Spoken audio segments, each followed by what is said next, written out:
Pourquoi choisissez-vous une idéologie totalitaire? 12 novembre 2020. Parole de Dieu le Père, délivrée à sa messagère et prophète Louise Vogelchardt, traduite et lue par Justine. Je vous aime. Pourquoi choisissez-vous de suivre un autre? Quand avez-vous décidé d'être votre propre Dieu? Qu'est-ce qui vous laisse penser que tricher est une manière d'emporter la victoire? Et pourquoi avez-vous autant de dédain pour ceux qui ne sont pas d'accord avec vous? Quand l'Amérique est-elle devenue son propre ennemi, se retournant contre elle-même? Vous avez été fondé pour la liberté religieuse et pour être libéré d'un gouvernement oppressif. Qu'est-ce qui vous donne envie de retourner sous le joug d'un gouvernement qui vous contrôle et sous lequel le peuple n'a pas son mot à dire?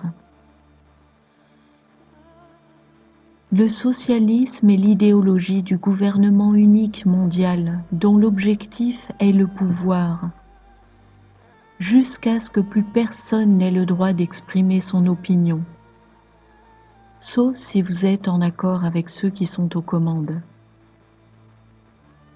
Ce n'est pas l'Amérique que vous êtes, et ce n'est pas l'Amérique que vous souhaitez devenir. Vos pères fondateurs ont traversé les océans en quête de liberté et se sont assurés au travers de la Constitution américaine que cette liberté serait préservée par la mise en œuvre de pouvoirs et de contre-pouvoirs. Aucune des branches du pouvoir n'est conçue pour tout contrôler, et le peuple a toujours le pouvoir de contrôler son gouvernement. Mon peuple, vous ne pouvez pas laisser s'accomplir cet agenda dont le but est de supprimer votre identité et vous retirer vos libertés, lesquelles je vous ai données parce que vous êtes mon peuple.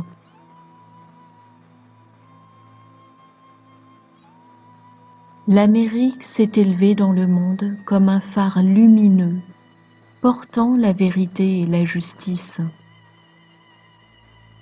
Quand êtes-vous devenu une nation de mensonges et de tromperies? Le mal a infiltré le camp, et vous devez l'en chasser. Il est temps de revenir à moi. Les deux camps ont besoin de leur créateur, et c'est pourquoi j'ai permis à tout cela de se produire, afin de vous montrer clairement à quoi vous êtes confrontés. La décence gagnera cette guerre, car les miens sont encore en grand nombre en Amérique. Et les mensonges et les tromperies sont en train d'être mis à la lumière. Faites-moi confiance tandis que je fais revenir la proue de ce navire vers le phare, Yahushua. Je vous aime si passionnément. Accrochez-vous à la vérité et la justice, car elles prévaudront. Priez pour la paix de Jérusalem et observez l'Amérique être délivrée de tout le mal qui cherche à supprimer ma volonté. Avec amour, votre Père qui est dans les cieux.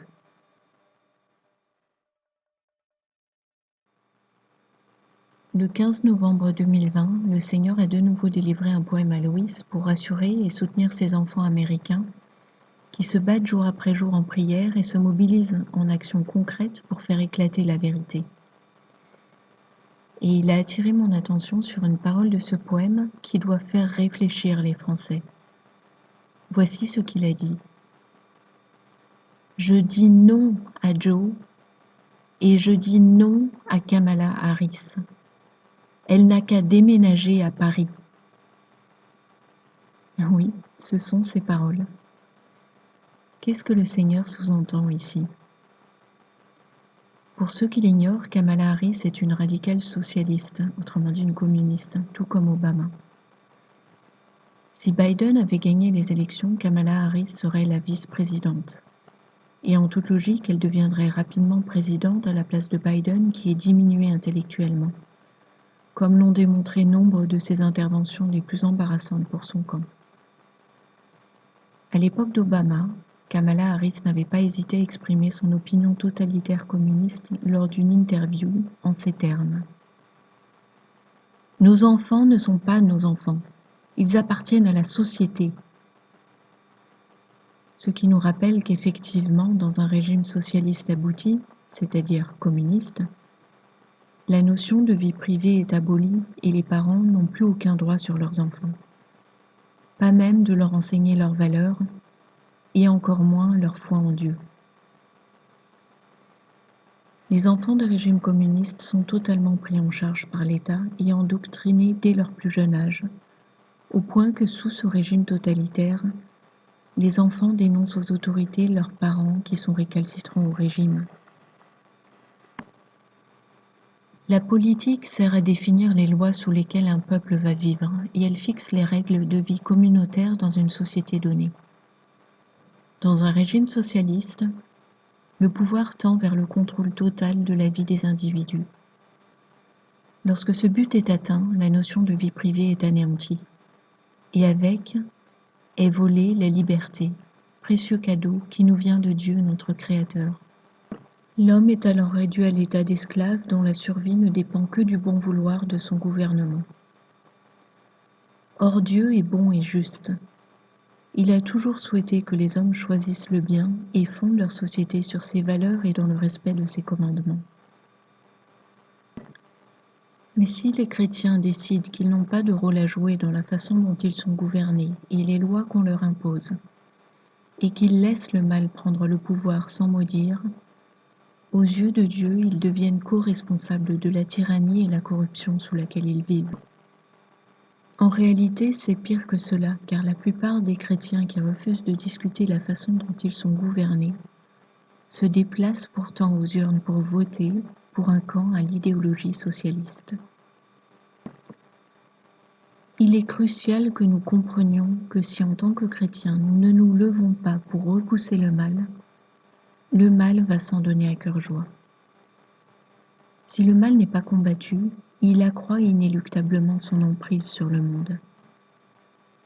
Or le rôle des enfants de Dieu sur terre est de faire venir et régner le royaume de Dieu. Qu'est-ce que cela signifie?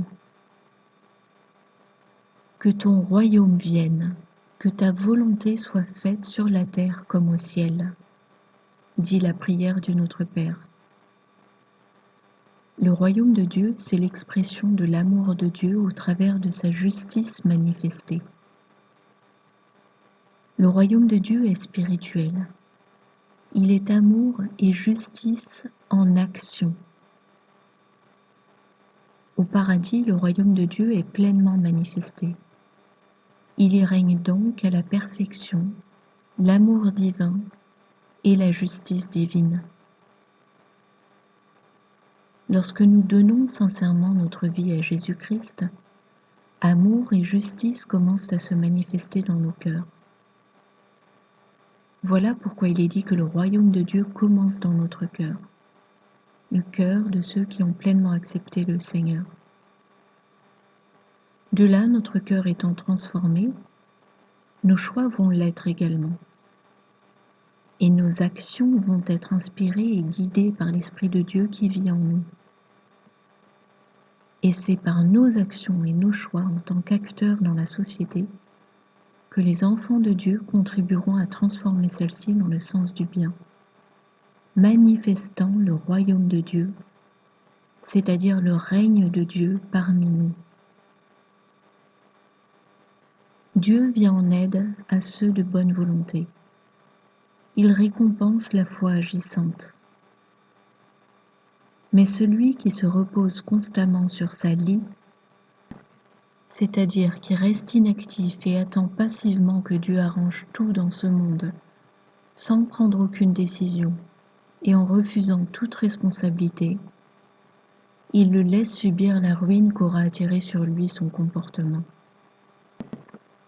Si en tant qu'enfants de Dieu nous devons choisir avec sagesse les personnes que nous fréquentons, parce qu'elles vont impacter notre vie, à plus forte raison nous devons nous préoccuper de choisir les personnes qui nous gouvernent, car elles vont impacter notre vie et nos droits, à tel point que cela peut nous conduire à être en porte-à-faux avec les lois de Dieu, ou pire encore, à devenir hors la loi par notre foi, comme c'est le cas dans les pays où le communisme, idéologie du diable, fait loi. Et ce sera le cas dans les nations qui embrasseront le nouvel ordre mondial. Donc reprenons. Le rôle des enfants de Dieu sur terre est de faire venir et régner le royaume de Dieu dans leur vie et de le faire connaître au monde entier pour que chaque âme ait le choix de l'accepter. En effet, Dieu n'est pas un tyran et il veut être aimé sincèrement de ses enfants. C'est pourquoi il a donné aux hommes le libre arbitre. C'est donc à chacun de nous sur cette terre de choisir Dieu plutôt que le mal et de permettre ainsi la manifestation du royaume de Dieu sur cette terre. Quand chacun aura fait son choix en connaissance de cause, Dieu pourra réconcilier pleinement à lui la fraction de l'humanité qu'il aura embrassée et nous offrir ainsi la vie éternelle à ses côtés, une vie abondante de paix et de perpétuelle réjouissance. Les chrétiens qui s'imaginent à tort qu'ils n'ont pas de choix à faire et à faire valoir dans la société pour participer à l'avènement du royaume de Dieu ne réalisent pas qu'ils appartiennent à l'église de Laodicée, une église tiède qui ne prend pas position, donc qui ne défend pas le royaume de Dieu, mais qui se laisse dériver dans le camp du mal parce qu'elle a la flemme de nager à contre-courant de l'agenda du malin et décrète qu'elle est une victime impuissante et que c'est à Dieu de l'empêcher de se noyer. Or, les Écritures nous enseignent que Dieu souhaite coécrire l'histoire avec nous. Il nous veut participants de ses plans. Et Dieu est toujours venu en aide à son peuple en suscitant des hommes destinés à les rapprocher de lui.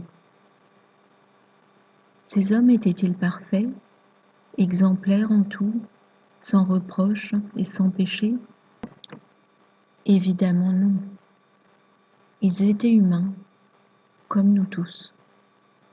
Même le roi David a un jour péché gravement devant Dieu, agissant en assassin. Cependant, ces hommes avaient des qualités pour lesquelles Dieu les avait choisis. Or, bien souvent, ces hommes suscités par Dieu, juges, prophètes, prêtres, rois et même leaders païens, ont été rejetés par le peuple de Dieu. Et aujourd'hui, il en va de même. La plupart de ceux qui se disent chrétiens ne font pas les bons choix en matière de leader.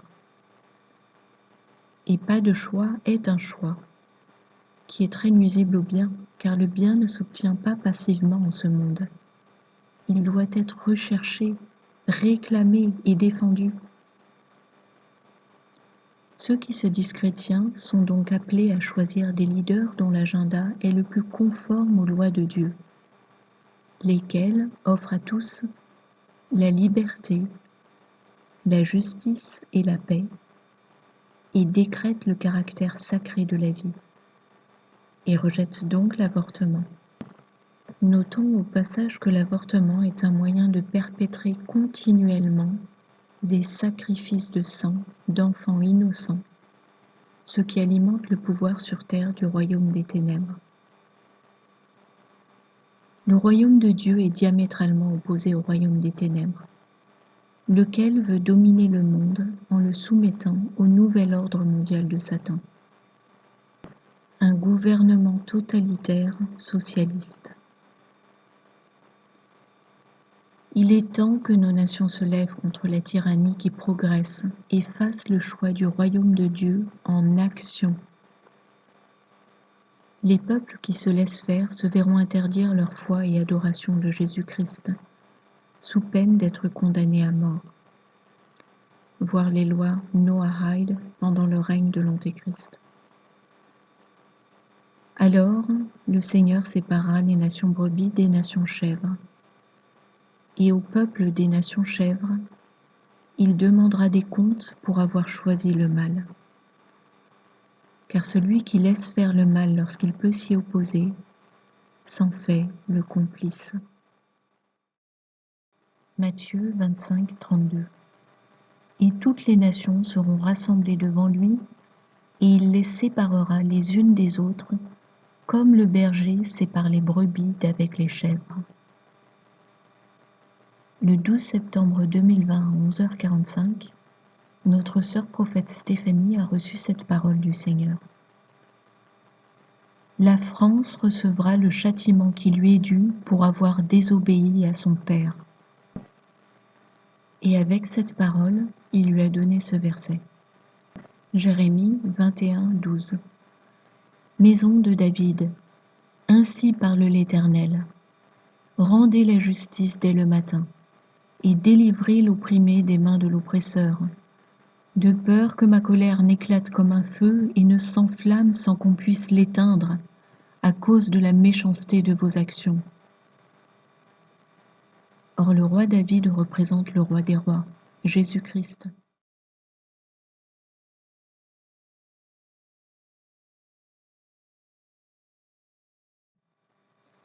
La France se retrouve dans la tribu de Ruben, spirituellement.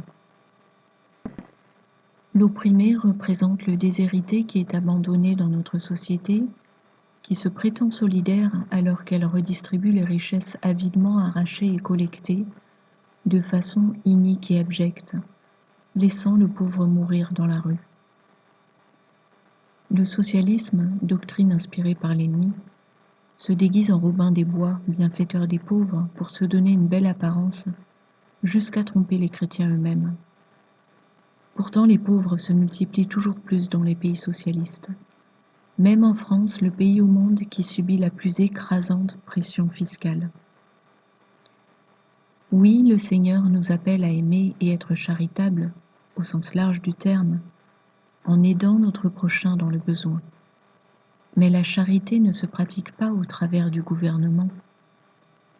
La charité est un acte personnel volontaire libre, de compassion envers son prochain. Elle est une manifestation d'amour d'une âme vers d'autres âmes. Le peuple américain, qui à travers son histoire s'est levé contre l'emprise du socialisme, se trouve être le peuple dans le monde qui exerce le plus la charité, au travers de dons et œuvres de charité et œuvres missionnaires. Cela devrait remettre en question les préjugés de nos sociétés socialistes. L'opprimé représente également le citoyen moyen, opprimé entre les mains de ses leaders socialistes, qu'il s'est lui-même choisi, désavouant son Père céleste et ses commandements. Les réalités secrètes et profondes de l'histoire ne se trouvent pas dans les livres d'histoire. Voilà pourquoi la plupart ignorent cette vérité concernant l'un des plus célèbres fondateurs du socialisme, Karl Marx. Il était un adorateur de Satan. Ainsi, lorsque l'homme accepte d'être dominé par le socialisme, il place sa vie sous la coupe d'une idéologie maléfique, en complète opposition avec les valeurs de Dieu. Et enfin, l'opprimé représente aussi l'enfant à naître, le parfait innocent, que ceux en position d'autorité sont décidés à assassiner car ils servent Satan, l'ennemi de l'humanité. Les avortements ces 2 dernières années en France ont atteint des records. Sans parler des conditions toujours plus permissives qui devraient réveiller la conscience des gens à la réalité de la chose. L'avortement est un infanticide, une mise à mort barbare, un meurtre. Or, l'un des objectifs du nouvel ordre mondial est la réduction drastique du nombre d'êtres humains sur Terre à moins de 500 millions. Alors, suite à cette petite réflexion, certains objecteront. Oui, mais cela va être dur de faire entendre notre voix lorsque les élections sont déjà truquées, comme cela s'est clairement illustré aux dernières présidentielles, portant au pouvoir un imposteur avec prétendument 66,06% des votes, les chiffres étant très symboliques. Je pense que le Seigneur nous réserve des surprises par le biais de ce qu'il a préparé et déjà accompli au travers de Donald Trump, car cela aura des retombées très positives sur les autres nations en raison de la mondialisation des médias et des technologies de communication, y compris les réseaux sociaux. Nous pouvons espérer en effet que ce qui a lieu en ce moment même aux États-Unis va contribuer de façon déterminante à assainir la sphère médiatique et politique de notre société. Nous pouvons espérer voir les plus grandes tentacules de corruption être retranchées afin de permettre au peuple de respirer un peu, entendre l'appel du Seigneur et reconquérir sa liberté en choisissant enfin de tourner son dos au mal.